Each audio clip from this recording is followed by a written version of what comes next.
ሎተሪ ሰውን እንደማይቀየር ታውቃላችሁ ጋይስ? እኔ በአንተ ቤት በቃ ገንዘብ ስጠኝ እንጂ እኔ ቀየራለሁ ምናምን እያልክ ነው። እሱ ስትገረፍ ታወራዋለህ ማለት ነው። አታስበው ጭራሽ። እንደውም በፊት ከነበርክበት ድህነት የበለጠ እንደውም እንዲህ ዝቅ ብለህ ነው የምትቀረው። እንደውም በፊት ከነበርክበት የገንዘብ ላይፍ ስታንዳርድ የበለጠ ትወርዳታለህ እንጂ አከፋትልም። አይ ነው አሁን የምላችሁ ነገር እንደማይገባችሁ አውቃለሁ፣ ግን ልንገራችሁ ሪያሊቲ ገንዘብ ማለት ነው በጣም ፍሎ የሚያደርግባቸው ሰዎች ማለት ነው በጣም ለተዘጋጁ ሰዎች እና ለሚያከብሩት ለሚወዱት ሰው ነው ገንዘብ ራሱ የሚሄደው የሚመጣው ፍሎ የሚያደርገው። ይኸውላችሁ በሚሊየን ማለት ነው ብር ቢሰጣችሁ ያን እንዴት አድርጋችሁ ማኔጅ ማድረግ እንዳለባችሁ መጠቀም እንዳለባችሁ የምር ያለፋችሁ ሰዎች ካልሆናችሁ ኢፍ ገንዘቡ እንኳን ቢመጣ ማለት ነው በጭራሽ ነው የማይቀይራችሁ፣ ያጠፋችኋል ኦር ሰምቲንግ ኤልስ። ለዛ ገንዘብ የተሰራ ማንነት ከሌለክ በጭራሽ ነው ማለት ነው ያ ገንዘብ የማይቀይርህም የማታሳድገውም ምናምን ነገር ማንነቱ ያስፈልጋችኋል። ለዚህ ነው በቻሌንጅ ውስጥ ያለፈ ሰው ገንዘብን፣ ክስረትን፣ ውድቀትን፣ ከፍታን ያየ ሰው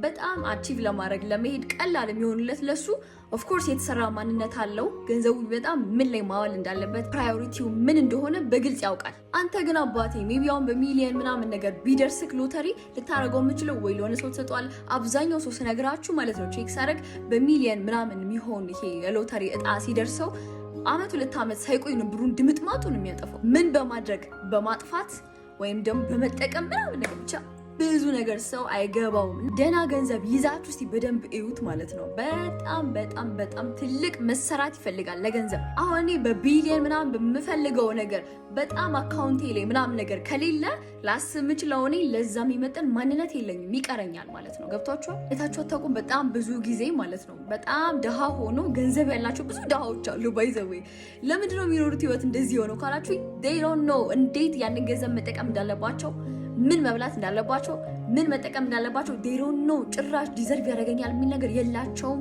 አያውቁትም። በቃ አይደለ ሀብታሞች የሚኖሩትን ኑሮ አያውቁትም። እናንተ አሁን ላይ ግን ካሽ ሳይኖራችሁ ያ የምትፈልጉትን ህይወት የምር ማየት ከቻላችሁ believe እመኑኝ ትደርሳላችሁ። ገንዘቡም ይመጣል፣ ትጠቀሙበታላችሁ፣ ትኖሩበታላችሁ። ገንዘብ ሳገኝ ነው የምቀይረው ምናምን የምትሉ ሰዎች በዚህ አጋጣሚ አፋችሁን ዝጉ፣ አትቀይሩ። ማንነታችሁ ላይ ስሩ። መልካም ጊዜ